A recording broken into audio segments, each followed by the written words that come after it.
time now for my daily interview series, Money Talks. We've heard that sales of furniture and household appliances from Paul have helped drive retail sales upwards. And today I'm talking to Scott Woodhead. He's CEO and founder of YOLO, a thriving online retail village which sells a vast range of products. YOLO started on the kitchen table in North Yorkshire back in 2014. It now owns and operates multiple brands that sell across almost 50 countries. And YOLO has a multi-million-pound investment deal with garden furniture company Amazonas. And here he is, Scott Woodhead, my latest guest on Money Talks.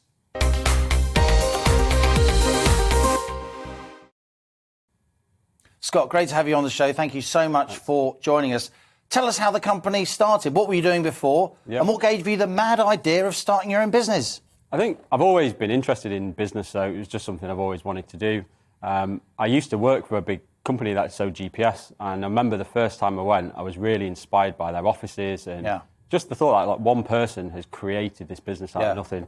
And so, despite being told they couldn't. Exactly. That's often happens when you start a business, right? Other people say, you can't do that. Yeah. If it would work, it had already been done. Yeah, exactly. So what's different about you that made you think, actually, I can do this? Well, I mean, for me, the big motivation for starting it was to create a company where people enjoyed coming to work. Because a lot of businesses these days, it's like going to school, isn't it? It's like you have to be there at a certain time, you have to wear a uniform, you take your lunch at a certain time. So we really wanted to create something where we get the best out of people, and by getting the best out of people, that then translates into us doing great things with our brands and what we do. So tell us about the business before the pandemic and how the pandemic impacted you. Yeah, so, I mean, before the pandemic, we were growing quite nicely. So it's like 5 or 6 years from 2014 to 2020, yeah. And then when the pandemic hit, it actually accelerated the business. We saw a massive increase in sales. So with everybody going home and kind of working from home and being in the gardens a lot more during that first lockdown, our hammock business took off. So we sold loads of hammocks through that. And then the other businesses that we have in there, kind of more consumer brands, were really successful.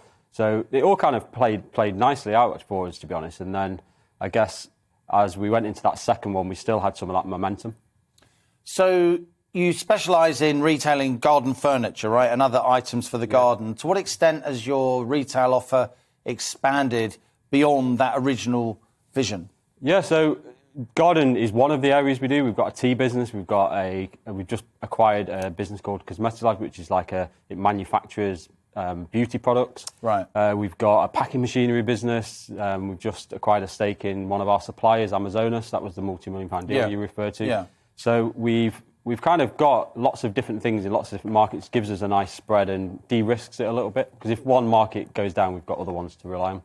Here's a question. You're obviously a very successful young guy. You're employing lots of people. You're doing great things, and I tip my hat to you. Thank you. But to what extent would you say we should at least discuss whether or not big online retailers, and you're now a medium-sized retailer, pushing to become a big online retailer.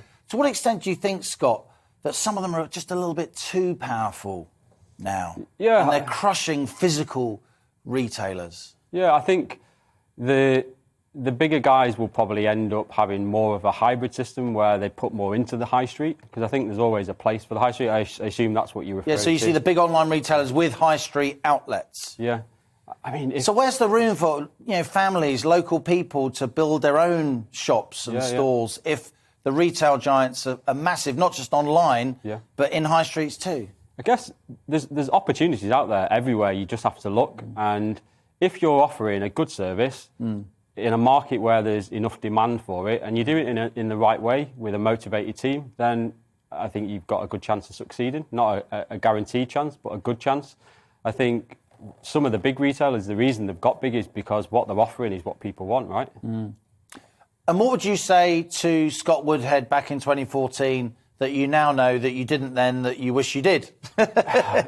It takes longer. Everything takes longer. I think that would be because when I first started, I had aspirations that we were going to be here, within 6 months, and everything just takes a bit longer. So I think patience would be one. Just be patient. Yeah. One step in front of the other.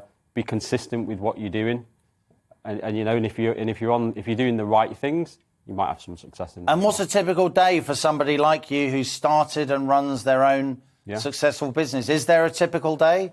Not really. No. I mean, you do everything really. So you have your finance hat on, you have a marketing hat on. We're not quite at that stage where I can step back and lots of other people run it. I'm still heavily involved in it, and I like that. I like spinning the plates.